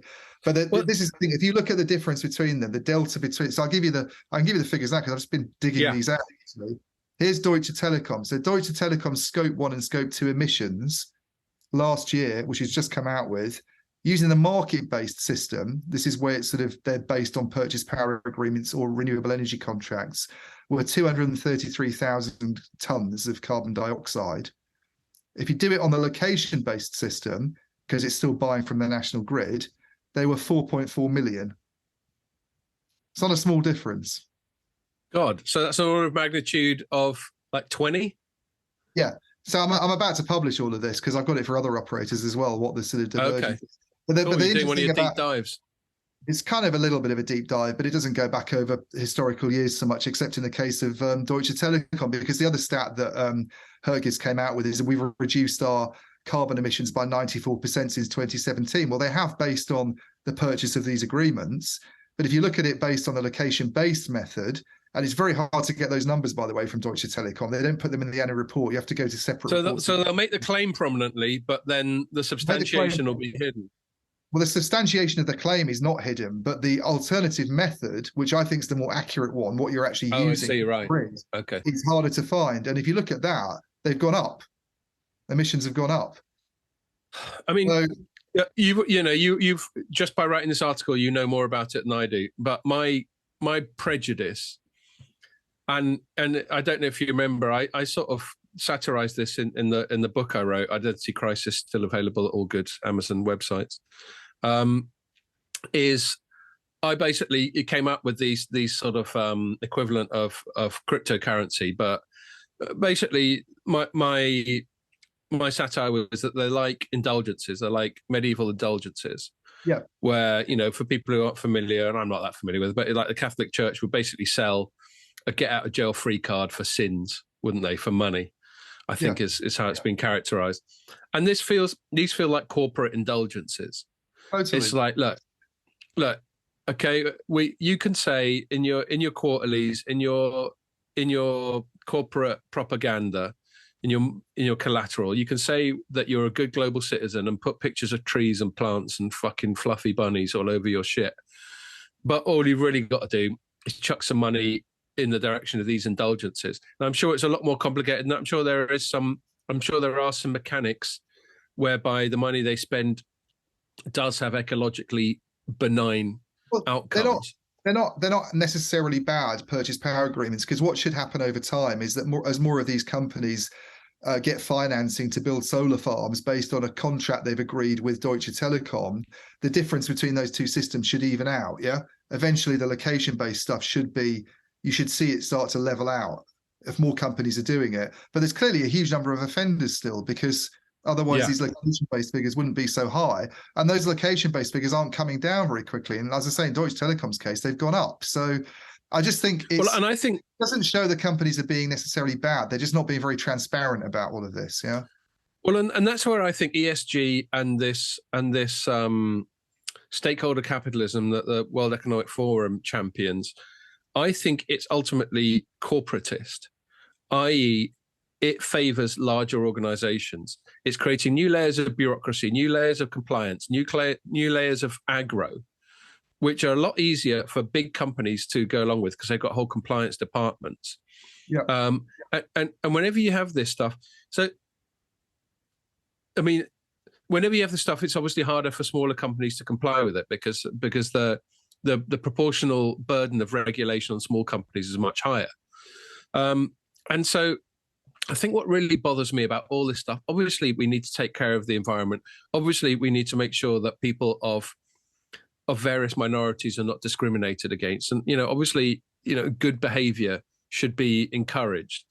But I just get what bothers me about it is I feel that they're abusing these ideals and to create this sort of corporatist framework whereby only the people who can afford to spend the money can get these gold stars and then be even an even greater competitive advantage over the long tail than they were before. Yeah, I think it's quite cynical, is what I'd say about it. Especially when you're not publishing the figures you're not making them readily available. And by the way, they're the only one of the big European telcos, Deutsche Telekom, that doesn't make those location-based figures available in its annual report. Right. All the others at least. And then they're making a big noise about it. They're making a big noise about it. So, I mean, just to go back to Vodafone, just to maybe tie it off. I'm a little bit more, positive about them on this issue, I think, simply because they do disclose the two figures in their annual reports. That's one reason. And then they've done things like, it's very early days yet and it hasn't gone very far, but if you do genuinely care about environmentalism and you think they are taking it seriously, they are doing things like using, this is one of the release they sent out, I think, this week, which might have been what Andrew led with in his coverage. I don't know. I think some of the other titles did, but this installation of solar panels at a telephone. That's right. He did lead with that. And they gave us a little photo of some roof panels. Roof panels. They've also put these, you might have written about this because this is a news story about a year ago, but there's a possibility this could go much further, putting these like mini wind turbines that are developed by this Welsh company onto base stations. Yes, that does ring a bell. Yep. And then if you get sufficient wind in a day, you can actually just have them completely self-powered, apparently. They don't need anything at all. They can just run off those. That being the big if. That's always been the issue with renewables. When you look into it, this comes back to batteries and the cobalt. You need to store. It's about storage, I think, to some extent. But but even if you can't. But we're actually really shit at storage. I always imagine with the national grid that there's this sort of hub, this sort of buzzing, throbbing hub of electricity where it's all just sitting there waiting for me to turn the telly on. But basically, it's quite a dynamic thing. You can't store. We're not very good at storing electricity, are we? And that's maybe one area that they need to get better at. But I think even if you accept that these wind turbines aren't going to be everywhere and they're not going to be able to provide 100% of it, if they get them quite widely rolled out, it could make quite a big difference if you care about this sort of thing. So and that's where if governments want to intervene and they want to chuck money. Well, chuck money at them, give them an extra grand every time they stick a fucking windmill on top of a base station. There's also a brilliant picture on the Vodafone website of a windmill on top of a base station with a cow standing in front of it, just to show how rural and green it is. And it has some comment about the cow not being disturbed because it all runs so silently or something. So I thought it was quite amusing. I could tell it's a happy cow. It's a happy cow. Yeah. Okay. Cool. Well, actually, there's just to get on the long tail. There's just a few little corporate bits and bobs which we were struggling when we were talking before we started recording to string into a sort of coherent narrative. So we're just going to say corporate bits and bobs. But there is a segue into a couple of other bits of Vodafone stuff that was relatively well read on our site, on Telecoms.com this week. One was that Vodafone Germany is going to be shedding, I think, 1,300 jobs, which kind of feeds into something that you've been very strong on over time, which is just sort of laying people off. I can't remember. I don't know if you wrote it up or you remember. I don't know why these 1,300 people are suddenly superfluous, but it seems to feed more broadly into the pressure that Vodafone is getting to just improve its margins by whatever way it can find. I mean, I'd be surprised not to see cuts across quite a few Vodafone businesses this year, maybe next year as well, because of trying to sort of bulk up the margins. And then if you have M&A activity happening as well, which could happen in the UK with a merger with Three, if that goes ahead, it could happen in Spain. There's speculation. Yeah, well, that was something we raised this week. I think Bloomberg got a fairly speculative piece about, and we were laughing, weren't we? Because there's this Bloomberg piece that's about 300 words, and it basically, the long and short of it, I mean, fair play to them on getting the scoop, but the long and short of it is, that the usual anonymous people familiar with the matter have told us that someone's thinking of blowing 4 billion quid on Vodafone Spain. But what made us laugh is it took 5 people to write it for this 300-word piece, including our mate Tom Seal, who we like a lot, and we see a lot of these gigs. But 5 people, Bloomberg. I can't remember the story, even though it was only 300 words. I can't remember. Was it saying that the person who's going to spank 4 billion on it is some private equity company, or was it saying that one of the other operators wants to merge? Well, it was the usual. It didn't. I mean, the specifics that detail was thin on the ground. Because Vodafone just selling it would be, be weird in a way. I mean, they're not going to have a problem, perhaps, just flogging it, because you've still got a 4-player market or whatever it is.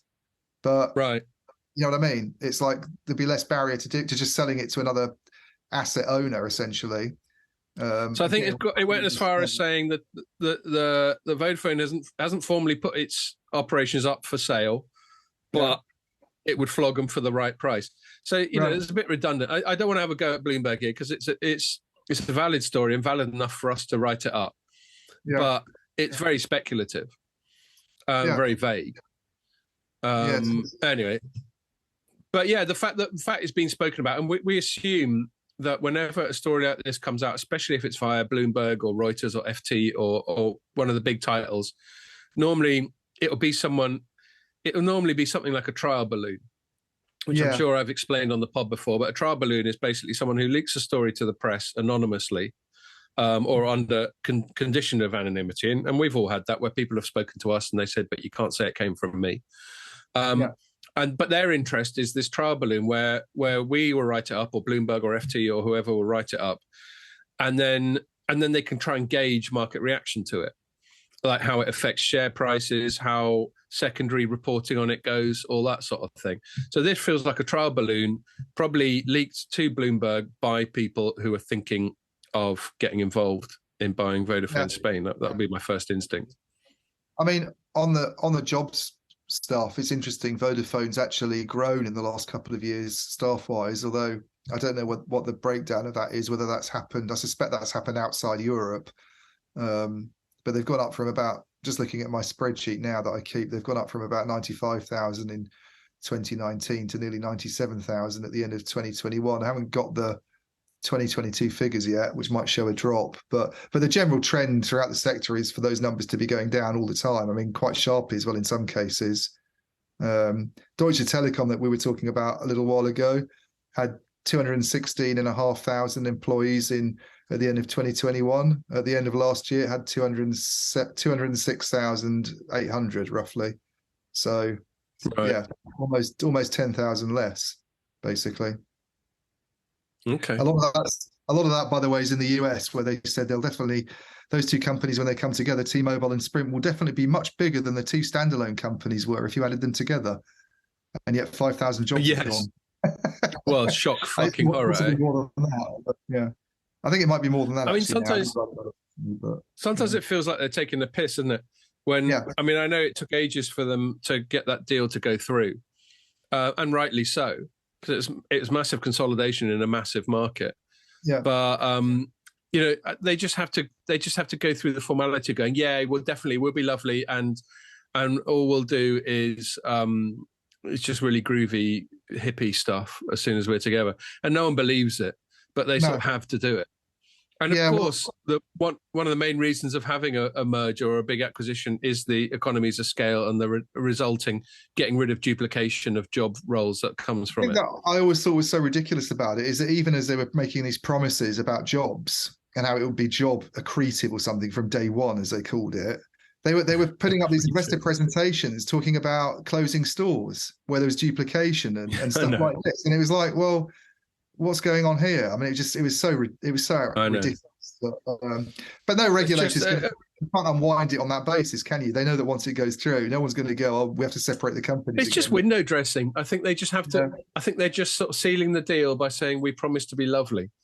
Yeah. I suppose the flip side is, and we spoke about this on the pod, is if you fuck up like the BT geezer did in that FT interview, then that can really screw things up for you.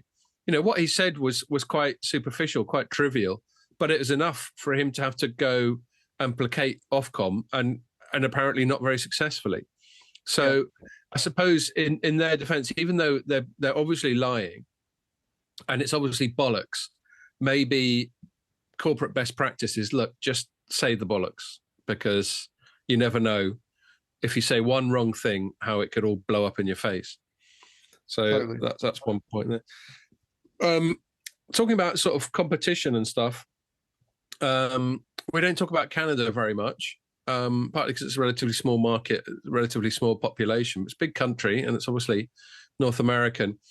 So there's been this M&A going on in Canada for ages between Rogers Communications and Shaw. And they're two of the biggest players in the market. And this week, they finally got the all clear for Rogers to buy Shaw, which is 26 billion Canadian dollars. I don't know what that is in US dollars, if I'm honest. I think it's quite similar. I think it used to be almost 1-to-1. So, okay. Right. Yeah. When we wrote about it previously, when the thing first came about, which was March 21, we said it was about $20 billion.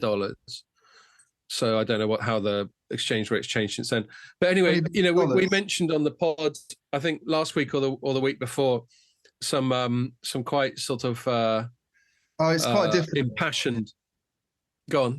So 20 billion Canadian dollars would be 14.8 billion US dollars. All right, so that's about right. So this deal's about a 20 billion US dollar deal. Yep. Anyway, I mentioned on the pod that we got this letter from that guy who was quite abusive because he wasn't happy with our coverage of it. And we wrote it up again. The write-up again didn't get the same coverage, probably because the done deal had happened. So you had all the mainstream media covering it as well. But, it strikes me that there's quite a lot of consolidation happening there. I don't know enough about the precise market dynamics of Canada to know if they've created a real precedent for consolidation. But I think the trouble with Canada is that there's these three big companies that aren't perceived to have been very good on various factors that would keep consumers customer happy, service and all that. Not very consumer delivery. Yeah. And quite expensive country as well for services, and it's been three-player for a while, and then you're basically, that's from a mobile perspective. These three big players with this takeover of Shaw, which I think is mainly a cable company. It's certainly not helping things. I mean, it's not that they're acquiring necessarily they do have a mobile unit, I think. Shaw, can't remember the name of it now. Something like Freedom. So it's more like a BTEE type of M&A. Yeah, it is, but they do have the one of the companies that's perceived to be a potential challenger. I think is owned by one of the mobile companies. Is owned by Shaw. So I remember when I was writing about it quite a while ago that it was often about potential remedies and whether there would be any. And I guess I can understand why the Canadians would be upset if they have had this system that's very much perceived to be an oligopoly by some Canadians, and then all of a sudden you're getting rid of a small challenger mobile brand and having one of the cable companies sort of disappearing into this oligopoly as well. I can see why it would potentially upset them, but I think it's called Freedom. Freedom Mobile. The guy who finally made the call on this Rogers Shaw merger is called Francois Philippe Champagne. Yeah, I mean, that's it. Yeah, and also I think doesn't sound very plugged into the regular person, does he? When your surname's Champagne, you got to be pampered, haven't you? Well, I don't think the other thing that doesn't help from a kind of PR how it looks perspective is that I think both Rogers and Shaw are kind of very much sort of family controlled businesses. They have like right. Well, they both sound like surnames, don't they? They're almost like sort of Murdoch style empires on a smaller scale, but they're perceived to be.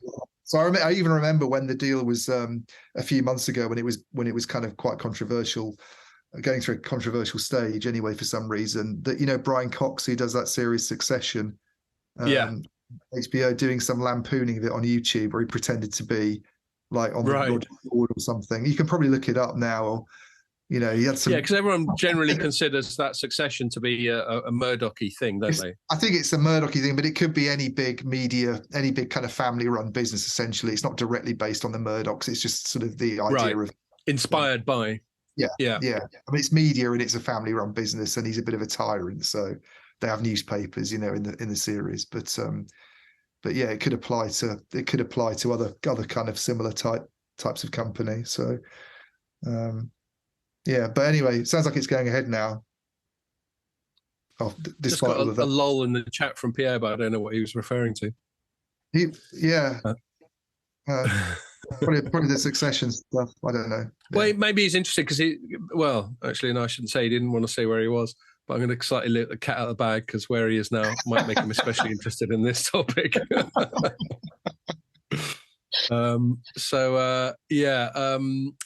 What else is there? Yeah, I mean, that's about it from M&A. Just one other thing I'll mention that I wrote today was a weird bit of M&A. This is in Indonesia, which again isn't a country we cover that much, but probably should because it's one of the biggest countries in terms of population in the whole world. I think it's about fourth or fifth. Yeah, it's also the biggest Islamic country in the world, and you don't hear much about that. So but their regulators seem fairly laissez-faire about market consolidation, because I didn't realize this till I was writing it up. There's a big conglomerate called Telkom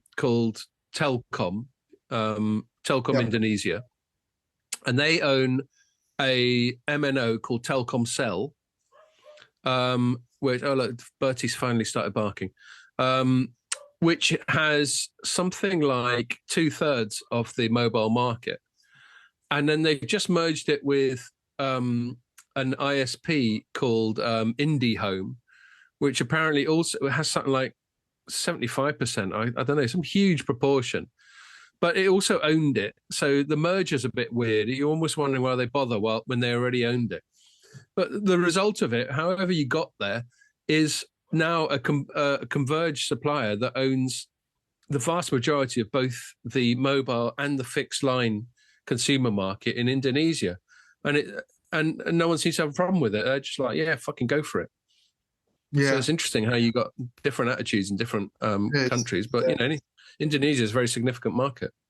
Yes, I mean, it's kind of similar to, I always think what's curious is the situation in India that's happened over the last sort of 15 years, where you used to have like 10 operators altogether. With Geo. Yeah. Quite regionalised, admittedly, but still a lot more on a national scale than there are now. And all of a sudden it's gone down to 3, and one of them is almost not viable anymore, it seems. They always seem to be in trouble. So, well, back to Vodafone, isn't it? Yeah, totally. They always seem to be having problems and, not able to make ends meet. So, do we end up with a duopoly actually? Actually, I've got one last thing before, unless you've got anything else to add on this sort of long tail theme that we've been having. One last corporate thing to talk about is Cellnex. So Cellnex is a Spanish company, but that focuses on towers and what we call passive infrastructure, i.e. the stuff that's used for mobile phones but doesn't necessarily involve lots of technology and software like a tower. And they've been incredibly acquisitive over the last few years, giving us plenty of stories to write about, because barely a month goes by before they're buying something. And then they got to the start of this year and they just went, all right, I think we've done that now. Because obviously whenever you get a company that's really acquisitive, they run out of money. Yeah, well, and they often do those acquisitions with debt. And so they'll have these clever people at the background going, okay, now we've got £1 zillion worth of debt and we're paying £1 billion to service that debt. have we got a time where we just got to calm the fuck down? And they seem to have got to that stage. Yeah, not surprised. But then they're doing. Say that again. I'm surprised with interest rates doing what they're doing. Because they are incredibly, I hadn't thought that, but maybe that's a big factor. They're huge. It's like, I mean, the last time I checked, and I don't know recently, but the last time I checked, it was up at sort of 5 or 6 times annual, which is often how it gets measured for operators on the basis of annual earnings before various things, before stuff. And they're usually about 2.5, I think, is that like the average, I think, for the big telcos. And they were up at about 5 or 6, I think, Cellnex the last time I looked. Which isn't surprising. Yeah, it's big. Because anytime you're being really acquisitive, there's no way you can have earned the money. It's like, it's like getting a mortgage, isn't it? No one's going to have earned the money to buy a fucking £500,000 house, or very few people anyway. And so they decided to shift strategy and go, all right, now we're going to consolidate and we're just going to calm down and we're going to try and pay down some of our debt and all that sort of thing. And the CEO that done all this buying didn't fancy that. It's called Tobias Martinez, I think. Yeah, and so he resigned at the start of this year, and they haven't found a replacement for him yet. And in that time, well, he's always been there, but he's taken a bigger stake. They've got this activist investor who runs a fund management company called TCI, which I think stands for something like the Child Index or the Child something. So, it's like a long-term investment fund type of thing. He's called Christopher Hone, and he's like an establishment, double-breasted suit, English billionaire. But he's being quite activist these days, and he's sort of stepping in and writing these public letters going, these people on the board are shit, get rid of them. And one thing that happened this week is they did get rid of 2 of them. One of them, who's called Bertrand Kahn, who was the chairman until 2 weeks ago. And then because of this guy Hone's lobbying and his activist, he only owns about 9% of it. But that's what these activist investors do. They really make their stake work. He got Kahn replaced by someone who used to head up the GSMA, and then called Bouvereau. What's her first name? I forget. Anne Bouvereau. And then within a week or two, Kahn's just out the door together with another bloke that this guy had been slagging off. So it's just interesting shenanigans. I'd be curious to know this activist investors rational. I mean, this is where I don't have exposure to those people. I can go and talk to CTOs at telcos, but what's his exit strategy? I've had very little success on the few attempts I have tried to make to reach out to sort of private equity and people behind. And I'd be really, and they do speak to the FT obviously in those kinds of papers from time to time. But I'd be very curious to know what his beef is, because if he's a long-term fund infrastructure investor, then the portfolio of the business is not a surprise. That if it's gone through its acquisition years, and it owns about 1/5 of the towers across Europe, as far as I understand it. Yeah, from a position of almost nothing. Prices as little as that. So you can't sustain that. Clearly, there's got to come a point where you stop it. Even like regulatory reasons might prevent it at some point. They've already started to take more of an interest in Cellnex. So that had to end just for financial reasons, for competition reasons, and then you have to get down to the hard job of actually operating this. And it's not going to come as any surprise to him, presumably, that it's not Apple, and that its share price is going to do very different things from Apple, and it's got a very different profile. It's basically just renting out property, and it's about who you rent it to and trying to build up tenancies per site. But it's quite a plodding, boring kind of profile for a company to have in lots of ways. That those infrastructure funds, they just rent out. They rent out, facilities, basically. That's what they do. So I'd be interesting to know what his issue is, what he thinks that they're not doing, or and what does he want? I think the sense I get that he's not happy with the search for Martinez's replacement.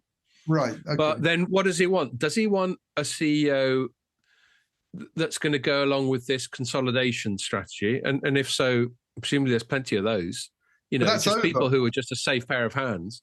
Yeah, but that's finished. Or did he has done that? They're not going to buy anything else, and that's probably why he left. He's that kind of guy. I come in and I buy things and negotiate. So I don't know why he's got a strop on about them not having found a replacement yet.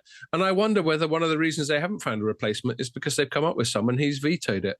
So there's obviously some kind of battle of wills going on at the board level there. Yeah. I agree with you. I don't know what he wants, but presumably he's got a certain kind of CEO in mind. And I just find it interesting in terms of how, to get back to shareholder capitalism rather than stakeholder capitalism, how someone with 9% of the company can have such an outsized influence. I mean, he is the biggest single shareholder, but all you need to do is get a fraction of a percent more than the second biggest shareholder, and suddenly you're calling all the shots. I find that interesting. He might have had other people who own similarly, fairly small shares as well, but he might have managed to get some. We don't know. He might have cabal. Like so-and-so feels this way as well. There might be, once you get to 20, 30%, then it becomes a bigger issue for the company, obviously, if you've got this discontent being quite widespread. But I don't know. I mean, he's a dream interviewee in a way, because I don't ever have anything to do with people like that, and I'd be really interested to know what they think. But they're always going to talk to Bloomberg or the FT. I get it, rather than us. But this guy's got just silly amounts of money. But again, to refer back to a book, I don't even remember at the start.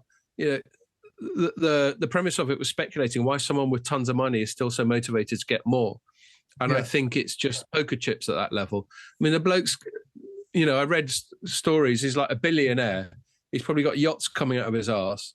He's not, he doesn't need more money. But you don't get to be a billionaire and all that money and then suddenly go, oh, that's good. I've hit $1 billion. I'm going to put my feet up now and watch some EastEnders. Well, they're just. That's what we would do. I would travel. If I had loads of money, I'd just go and travel. But then he probably travels all the time in one of the aforementioned yachts. Yeah. So I don't know what motivates him. I agree with you. I think it'd be fascinating to have a really honest conversation with someone like that. Yeah, definitely. Cool. All right, and we've reached the top of the hour. And Pierre's got his holiday to carry on with. Yeah. So I think we'll wrap it up there. We're not going to do one next week for the aforementioned holidaying reasons. But I think we've got a guest. I can't remember who. I think we've got a guest the week after. So you're going to have to do without us for about a couple of weeks, I'm afraid. And Ian, you keep looking around the door. It looks like something's happening. So it's a good time to wrap it up. No. So I will say. My wife's come back in the house, so she's sort of looking over, wondering what we're doing. She doesn't know what you're wondering whether she's going to photobomb the pod. Yeah, exactly. Like your cat. All right, well, I'll wrap it up there. So thanks, Ian. Thanks, Pierre, for taking the time away. And thanks to everyone for watching. And make sure you join us for the next one.